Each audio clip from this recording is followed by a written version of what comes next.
week 8 of the fantasy baseball season, and here's a few pitchers I looked at on the waiver wire this week. The first guy, Matthew Liberatore of the St. Louis Cardinals. So Liberatore, one of the top prospects in the system here for the Cardinals. And I said last week he was going to get called down for a short span and come back up, and that's exactly what happened, especially with Steven Matz going out in last week's ball game, and now he's going to be out a few weeks as Matz. So far in the early going here for Liberatore on the season in 2 starts, 9 2/3, 1-0 record, 9 hits, 4 earned runs, 5 walks, 9 Ks, a 3.72 ERA, and a 1.45 whip. So right here, top prospect on the pitching aspect of things here for the Cardinals.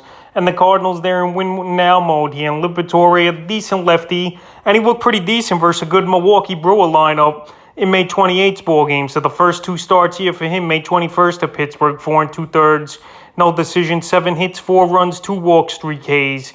And then May 28th versus Milwaukee, cruised in that one, only going 5 innings, got the win though. 2 hits, no runs, 3 walks, and 6 Ks. So he has some decent strikeout ability here, is Liberatore, and he's going to get an opportunity when Matt's out. The Cardinals are in win-now mode here, calling up Juan Yepes early in the season, and Nolan Gorman, the big power hitter who plays second and third. And Liberatore, he's available widely right now in 85% of fantasy leagues. If you need a pitcher at the back end of your rotation, I think he's one of the biggest pickups this week here with his upside and for the team he plays on. The next guy, Keegan Thompson of the Chicago Cubs. So Keegan Thompson, he's come out of nowhere over the last couple weeks here, and he's having a pretty solid season. 40 innings, 5-0 record, 30 hits, 7 runs, 11 walks, 35 strikeouts, an awesome 1.58 ERA and a 1.03 whip. So Thompson, he's going out there and he's pitching good baseball, and I know he's been in middle relief and he's been a starter as well half and half the season, but this guy definitely should stay in the rotation here, especially with the good ERA. And he's going out there and he's been one of the Cubs' best pitcher, if not the best pitcher so far this season. So the last few outings for him, May 17th, he started the ball game versus Pittsburgh. 5 innings, got the win, 4 hits, no runs, 5 Ks. Then May 22nd in middle relief there, 3 innings, got the win, 2 hits, a run, 4 Ks. And then May 28th at a good Chicago White Sox team, 5 innings, got the win, 5 hits, a run, a walk, 4 Ks. So Thompson right now pitching good baseball. Not a good strikeout pitcher really, who pitches to contact, but he's getting the outs here, and he's available in 70% of fantasy leagues. No doubt about it, he could be fluky, but right now, this is how we're doing the season of fantasy baseball. We pick up a guy for a little, and he's hot, and if the hot streak goes off, you just drop him back to the waiver wire. But right now, while he's pitching good and has a 5-0 record, even though he's not going deep into ball games, I think Keegan Thompson is a good ad this week. The next is Brady Singer of the Kansas City Royals. I mentioned Singer last week as an ad, and he's looked good so far in the early going. Former top prospect here in the Royals system. 25 1/3, 2-0 record, 21 hits, 7 runs, 4 walks, 26 strikeouts, 2 quality starts, a 2.49 ERA, and an 0.49 whip. So right here, the Kansas City Royals, not in the greatest of divisions. I know you got the White Sox there. I know the Guardians, they've been up and down so far this season. Minnesota Twins, but besides that, these teams aren't the greatest of hitting ball clubs. And Singer, he's going out there and pitching good. And the Royals, they're at least competing a little bit so far in the early going. Right now, he's available in 64% of fantasy leagues. So the last few outings here for Singer, May 17th versus the White Sox. 7 innings, got the win. 4 hits, no runs, 9 Ks, and the quality start. May 22nd versus the Twins. 7 innings, no decision. 4 hits, no runs, 3 walks, 3 Ks, quality start. And then May 28th in Minnesota, again, 5 2/3, got the win. 6 hits, 3 runs, 8 Ks. So right here, he's gone out there versus pretty much the last month of the season here versus division rivals over there in the AL Central. And he's pitching good baseball. So right here, he's available widely, I mentioned.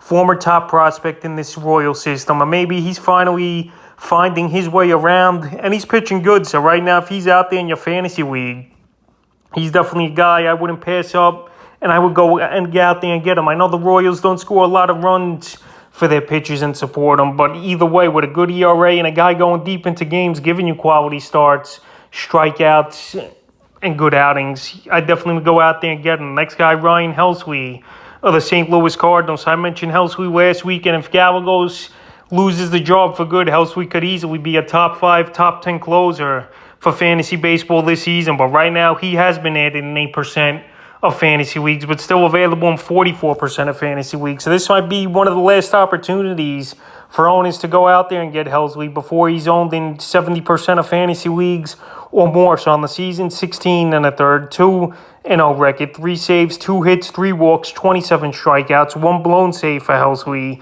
but no ERA and an 0.31 whip, so he's been lights out for the St. Louis Cardinal team. And like I mentioned, Gallegos, in my opinion, is one of the worst closers in the league here, and it's just a matter of time before Halsey will be the full-time closer. I know he's got a few saves under his belt. May 27th, in his latest outing, went 2/3 of an inning where they held on to the victory over the Brewers 4-2 and got the save. And I think we'll see more from him, and they're molding him to be the closer because he hasn't given up an earned run this season.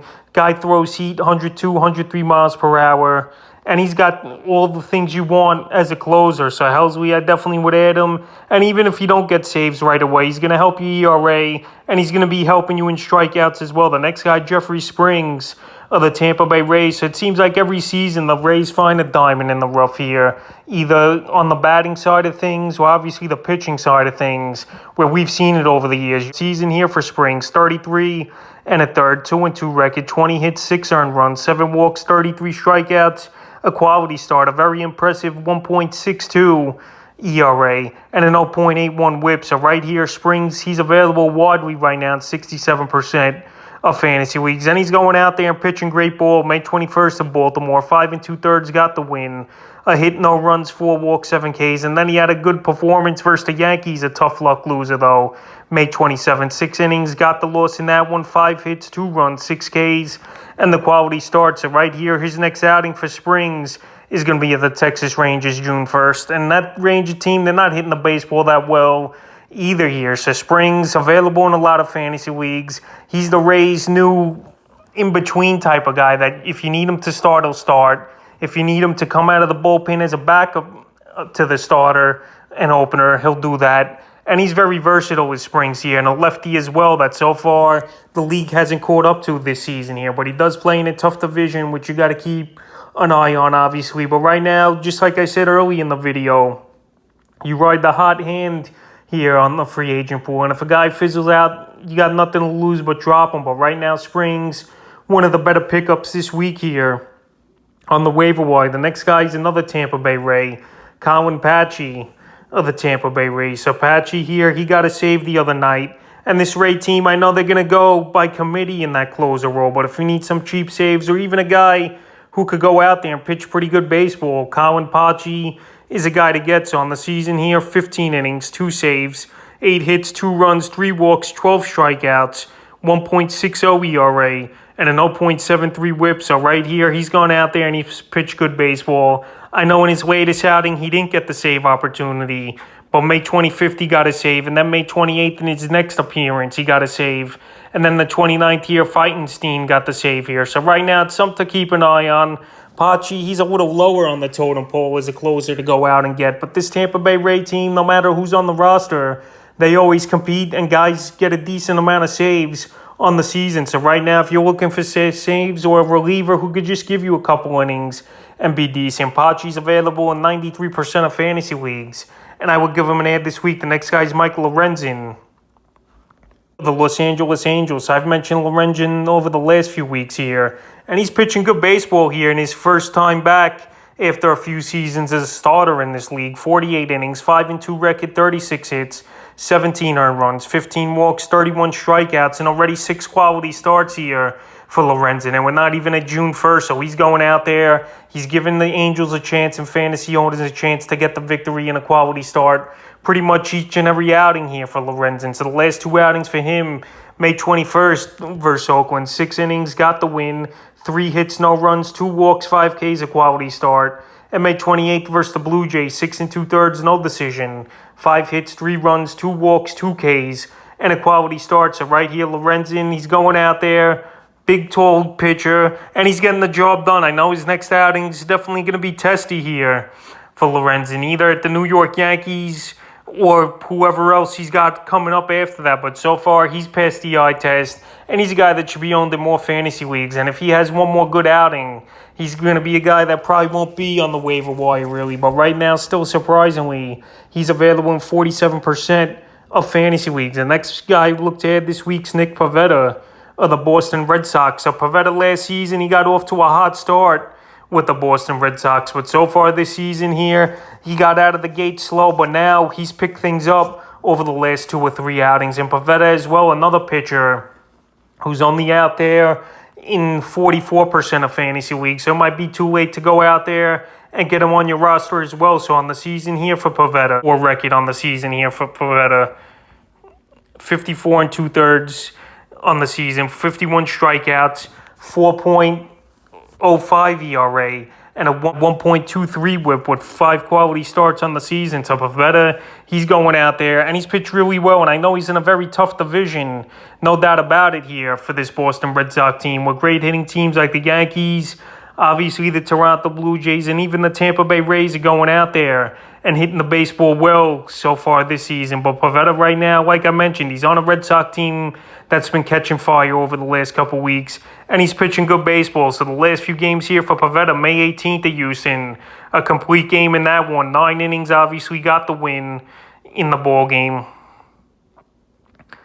2 hits, 1 earned run, 8 Ks, a quality start. May 24th at the White Sox, 6 innings, got the win. 5 hits, 3 runs, 2 walks, 5 Ks, the quality start. And May 29th versus a weak Baltimore team, I know. 6 innings, got the win, 5 hits, a run, 3 walks, 5 Ks, quality start. So he's going out there. Last 4 outings, quality starts under his belt. Pitch versus pretty good teams besides the Baltimore Orioles, obviously, Nick Pivetta. And he's on a decent Red Sox team that's playing good baseball. So right now, if you need a guy who's hot again, just like I mentioned with these other players, Pivetta's a guy to go out there and get. And if he fizzles out, you just drop him. But right now, while he's playing good baseball, I would go out there and get him. The next guy is Sergio Contreras of the Pittsburgh Pirates, so one of the top prospects in their farm system. He came up late last week here, Sergio Contreras, and now he's got a couple starts under his belt. So right here on the season for Contreras, 17 and 2/3 on the year, 1-0 record,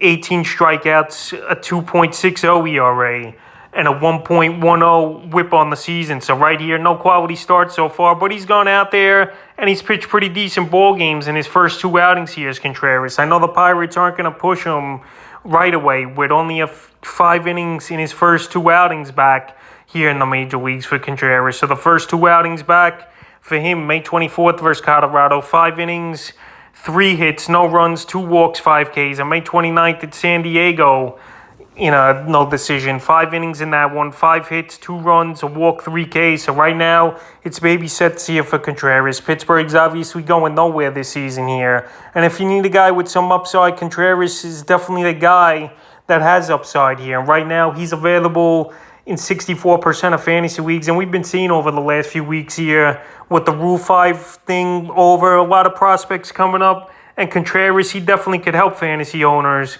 in my opinion. And the final pitcher I looked at this week, David Peterson of the New York Mets. The Mets here, we know they got a lot of injuries in the starting rotation, but they're still going out there and winning games as of now. Tyler McGill, we know, is hurt, but he might come back soon. He's resumed throwing. Jacob deGrom, I say July or August to return. And same with Max Scherzer, who's been out a couple weeks now, but his timetable is still 6 or 8 weeks away. So Peterson filling in, and he's been up and down so far throughout his career, but more downs than ups. But so far this season, he's looked pretty decent. 25 innings, 2-0 record, 16 hits, 6 earned runs, 9 walks, 22 strikeouts, a quality start at 2.16 ERA, and a 1 whip on the season. So Peterson, he was recalled for the May 23rd game at the Giants, and he got off to a slow start with Brandon Crawford early in that ball game, hitting a 2-run homer. But after that, he settled in and pitched a good game. So the last 3 outings here for Peterson, April 22nd at Arizona, 5 and 2/3, no decision, 3 hits, a run, a walk, 3 Ks. May 3rd versus Atlanta in relief, 5 innings, got the win, 4 hits, 3 earned runs, 3 walks, 6 Ks. And then May 23rd at Frisco, 6 innings, got the win, 3 hits, 2 earned runs, a walk, 6 Ks, and a quality start. So right here today on Memorial Day, David Peterson, he's going to have an outing versus the Washington Nats. And the Nats, we know they're one of the worst teams in the league. And the Mets are in first, and the Nats are in last in the NL East. No doubt about it, Peterson could have a bad game versus the Nats, but I think he goes out there and he pitches another good game. And right now, he did get added in 8% of fantasy leagues over the last couple weeks. But right here, he's still available widely in 85% of leagues here, and I would give him an add this week. So that's a few pitchers I look to add here for Week 8 of the fantasy baseball season.